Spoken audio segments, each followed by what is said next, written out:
Great seeing you here again. My name is Luc de Koster, founder of the Koster Academy, and in this video I continue the PMBOK 7 and the CAPM exam files, the videos about it. And in this new video I'm going to talk about the third domain, which is about Agile frameworks methodologies. But before we continue, don't forget to click on the subscribe button, click on the bell button, and every time we have a new video, YouTube will inform you about it. So let's have a look at this new video.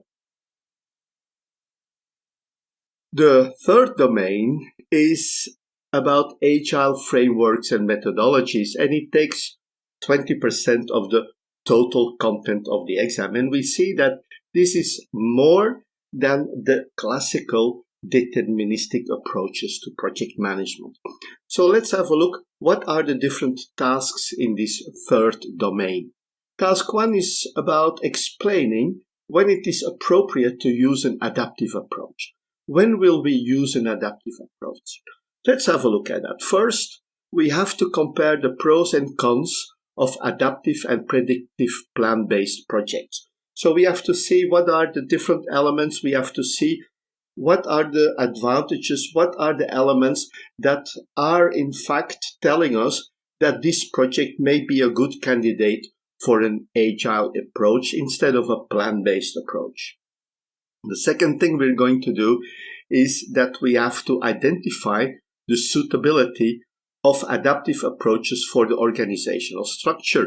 How is the organization dealing with projects? Are they more in a deterministic approach? Is it possible to have a deterministic approach, or can we use an adaptive approach? There are different ways the organization can look at those different ways of dealing with projects. The third element is to identify facilitating organizational process assets and environmental factors. What is already existing in the organization, and in what environment is the, let's say, organization operating, which also means in which environment will you be executing the project.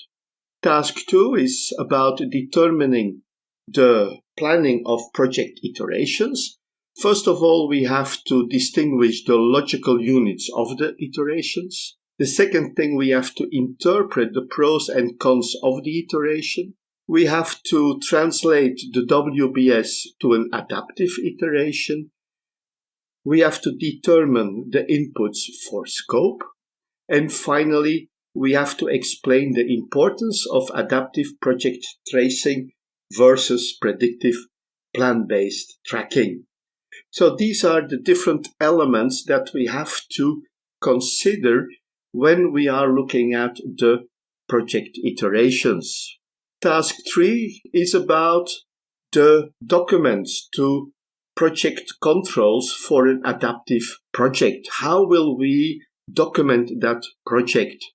The main thing here is to identify the artifacts that are used in adaptive projects. What are those artifacts? How do we document everything? Now, these are the different elements that we have to consider. Task 4. Explain the components of an adaptive plan. What are the different components?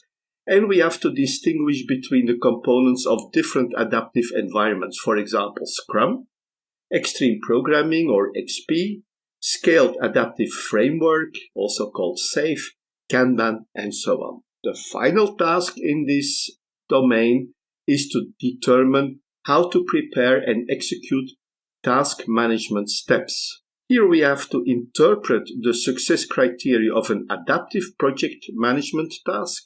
And the second element is to prioritize tasks in adaptive project management. Now, when we look back at this overview of this third domain, you may have noticed that there are not so many elements about the agile or the adaptive approach in this domain, in the PMBOK 7, when we look at that later on. Now, these elements, when you consider them, you probably have to use the Agile addendum that was given with the PMBOK 6.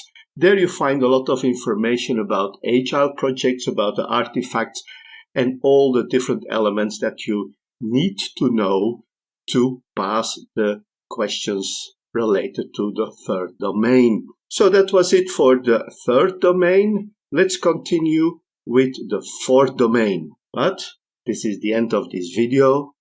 Don't forget to click on the subscribe button, click on the bell button, and every time we have a new video, YouTube will inform you about it. I'm looking forward to seeing you in our next videos. Thank you very much and bye-bye.